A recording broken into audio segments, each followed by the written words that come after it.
Namaskara. Thank you very much for having me. My name is Raaghav Belavadi, as I've been already introduced. What I do is I sell very high level aspirations among people. I know that this is a country of high aspiration people, high aspiration energy, and we have always demonstrated that.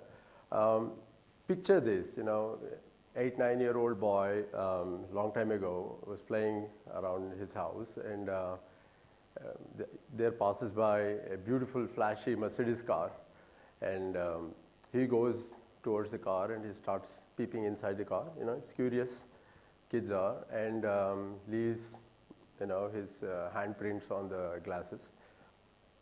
Suddenly, from nowhere, the owner comes out and pulls him aside and gives him a tight slap, and gives him a stern warning that never ever come towards this car.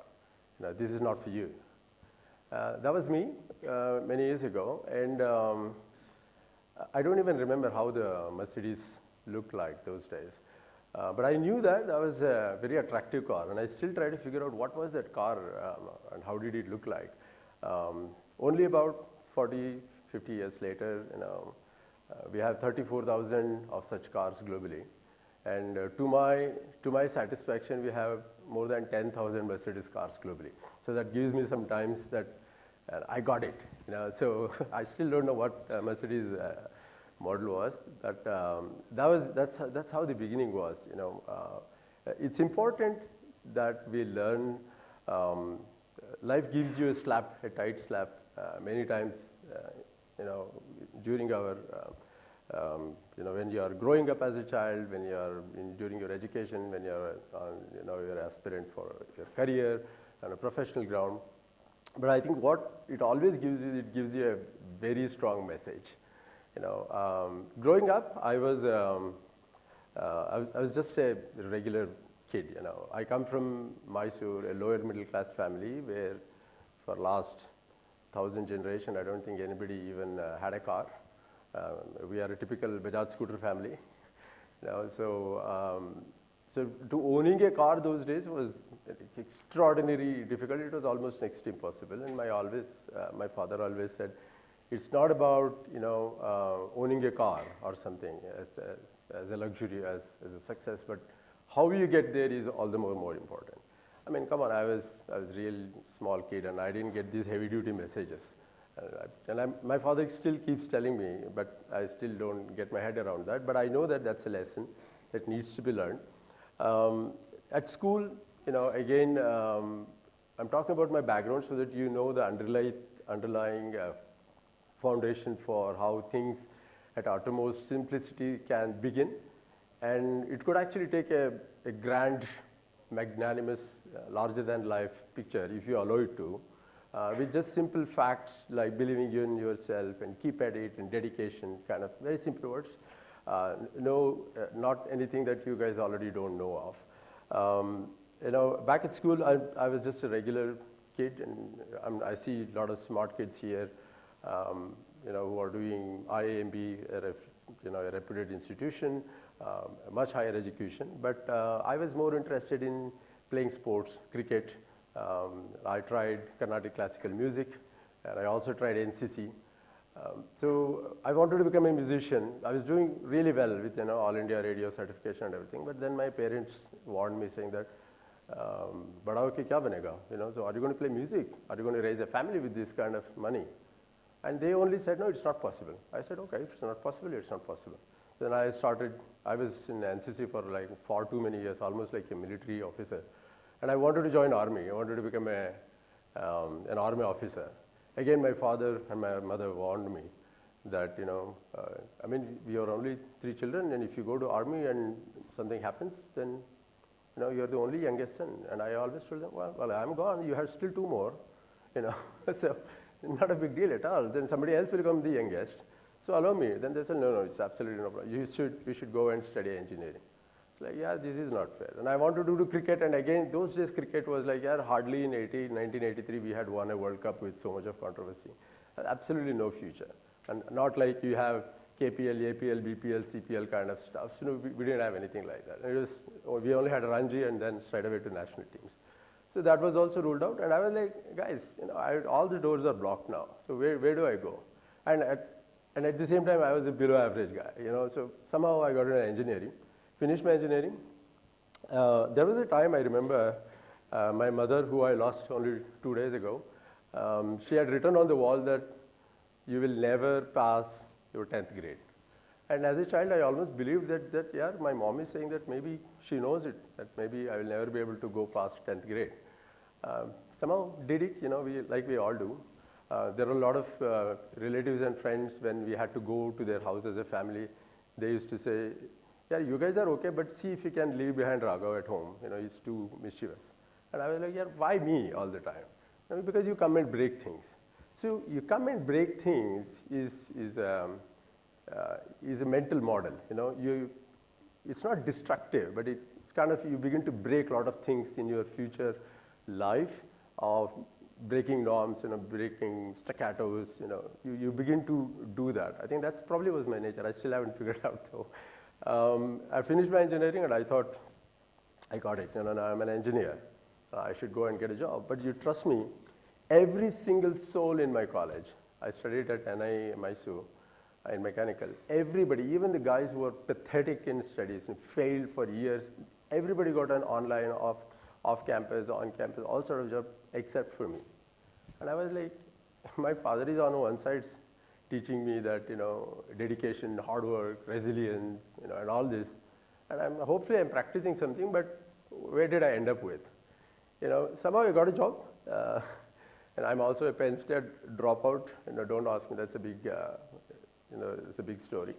I somehow got a job in Satyam Computers. Those days it was a startup. We used to work in JP Nagar in a 4-bedroom apartment. My project manager was Ramling Raju, who was the founder of Satyam. Then I worked at Wipro Infotech, which was a brand new company at that time. Azim Premji was our group head, and I was in one of his team members. Then many years later, I joined Infosys. I was directly working under Narayan Murthy's pet project in the Asia Pacific region. So I've seen all the founders.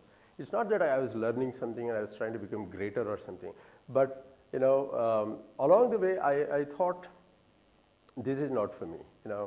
I'm going and doing this job, and I worked in probably top 5 major IT companies, and I never wrote a single line of code.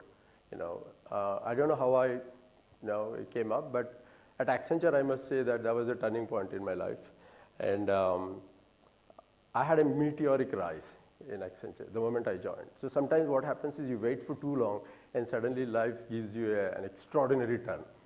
So I rose so well up into the top leadership level, and I was working out of Toronto and Zurich for many years. I jumped off, and then this entrepreneurship bug bit me. Back in those 10, 12 years ago, it was not really an entrepreneurship and startup. It wasn't that crazy in a way. But doing a startup is a perfect way to lose all your wealth and loved ones overnight. I think you should really think about doing things like this. I mean, this can turn your best friend into the most hated person in your life. And again, somebody like me who has no pedigree, no credentials, no rank student, no titles, and trying to do something, quite a few failures, and then one became successful. Returned to India. After many, many years, that was, to my credit, Switzerland government had invited me to come and set up my first startup. I was the first Indian, and I was awarded. And then Berlin invited me, so I went and started my first fintech. It's something in Schweizerdeutsch. I don't know the exact name of the title, but that's how they invited me. But all of those hustles were over. I came back to India. See, as a boy, I was always fascinated with cars, right? So I didn't have anything else to do. I was on bench. Basically, I was educated, and I was on bench, and I thought, yeah, this country, if it has something, I read about somewhere that about few hundred years ago, we had $40 trillion in wealth, and everything was looted, and we lost all this wealth. And I was like, yeah, maybe we still have it. We are not kind of people who show off a lot. at least not in India, at least not in South India, especially speaking, right? So, well, then people still have money. Now you go to Gujarat, you go to Andhra, especially, and people who are, who are 8,000, 10,000 crores kind of business go around in a Toyota Innova. So I thought like maybe we should do that. It's culturally very challenging. Then I started with just 3 or 4 cars from Bangalore, right here in Bangalore, headquartered. Fast forward, we became India's largest luxury mobility. We have about 14,000 cars, and globally we have about 34,000 cars. And in the last few years, we have made it to about 9, 10 different countries. We just copy pasted the same format onto private jets and yachts, because everywhere, imagine this: you have a lot of money, you are forced to go in a local cab. So you'll always feel that, boss, if somebody can give me a better car and a better service. So suddenly, the most wealthiest lot were the most underprivileged. They have to go outside India to have very good cars, very good private jets.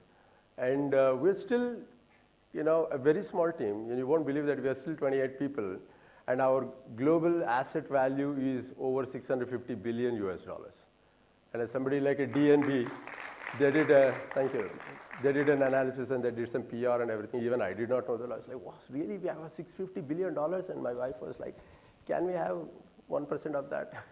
So can we just, encash 1% of that? So it's because we own almost 40% of the aircraft the world has, including commercial jets and private jets. Private jets constitute about 22,000. I think commercial aircrafts where we all fly, it's about 28, 30,000 roughly, right? So, so all said and done, we are a 1,000 crore company and we're $650 billion, everything. So you might wonder, like, yeah, you came from this Bajaj scooter family. Now, how do you know how to serve the elites? It's a very interesting question. We did not know, and I probably still don't know a lot. We learned it from our customers. We asked every time our customers, how was it? And they said, yes, good, because your product says, but this, and we took that. So we made our customers run our business. And it's because of that we still are operating with a very small team, and we made sure that it's not the Mercedes car that will make you happy. I can tell you that. Even if you go in a Rolls Royce. Okay, so from here IAM to airport, how long does it take? Approximately about 2 hours on a bad day. On a good day, 2 hours. So suddenly, if I put you in a Rolls Royce, you suddenly feel that it was just hardly 10, 15 minutes.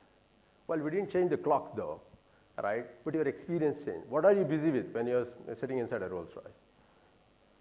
You're taking selfies, and you are looking outside, that who is looking at you? You're more busy. And you're always turning around, oh, look how many people they're taking shots, and they go in front of you, and they make videos, and they put it on the reels. In that moment, you lose the track of time, and before you realize, like, man, we are already at the airport. We should have had another 1 hour, No, don't worry, we are building one more in Dodballapur in airport. It's going to be even more hour longer. So what we realized was experience matters everything. So if I look back at my own life, my experience was the greatest thing, because I was just careless, fun kid who was busy thinking about whatever my wild dreams are. See, when I come from a small city, even to dream big, you need permission. Those were the days. I mean, today you guys can just step out of the college and go and dream something big and get funded and everything. So I had to build this business, and my dad wouldn't give me money, and I have to source everything on my own. So we are still, by philosophy, we are a zero VC funded company. And we would like to keep it that way, because our focus is on building a market that doesn't even exist in India, right? So, and India has always been looked down upon by the West. Here is the deal. You take away everything from somebody's house, and you call them that you're a poor person. Well, look who is talking. You made me poor, right? You must be very audacious, right? So if somebody is saying that India's economy is a discount-driven, coupon-driven market, cheap stuff, compromised service delivery and everything, I'm sure you would have heard about this. That's where you'll see, you turn your head everywhere from a food delivery app to and a grocery app, you will everywhere see you'll give 10-15%, our eyes will go there. I mean, let's order something. So we changed that. When we said, no, we are the most expensive. Because you get somewhere else a Mercedes car for, let's say, 10,000. So we are here with 20,000. Why? We give you pride of brand. You're part of a bigger brand now. You're part of a bigger global chain now. You're part of something that we built right from India and took it outside as a global. And that's exactly what I wanted to do, and that's what we all should do. So I will also let you know that this is high aspirations, high adrenaline things. We are a very small team. So sometimes people think, I get a lot of requests from business schools, IITs, everywhere, that why don't you come and hire? And I look at my team and I say, boss, we're getting a lot of invitations. Should we go and hire? And they will always tell me, for what? What do we do with these new people? We can hire interns. Well, we don't have time to teach interns because they'll be at loss. We still have a policy to train interns so that they learn about luxury and everything. So along the journey, your aspiration likely to overshadow your values. Please keep that in mind. So if you're at fork, make sure that you choose your values over aspirations. Because if you follow the values path, eventually it will lead you to the same destination what aspirations would have done. But if you go in the aspiration side, I'm not sure. The values might just go away. So that's my humble message to the posterity, to all of those who are pursuing their dreams as big as possible. Again, congratulations, and wish you best of luck in whatever you're doing. Thank you very much.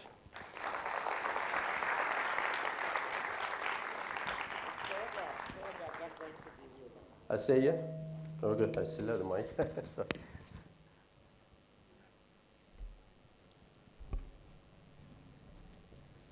Thank you, sir, for your speech on sticking to one's values.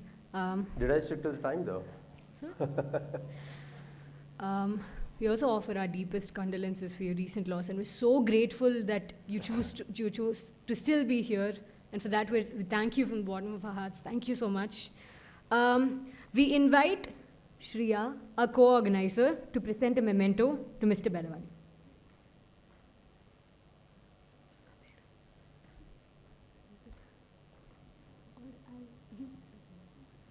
All right, so I change. We request our lead organizer, Vairagya, to present the memento to Mr. Belavadi.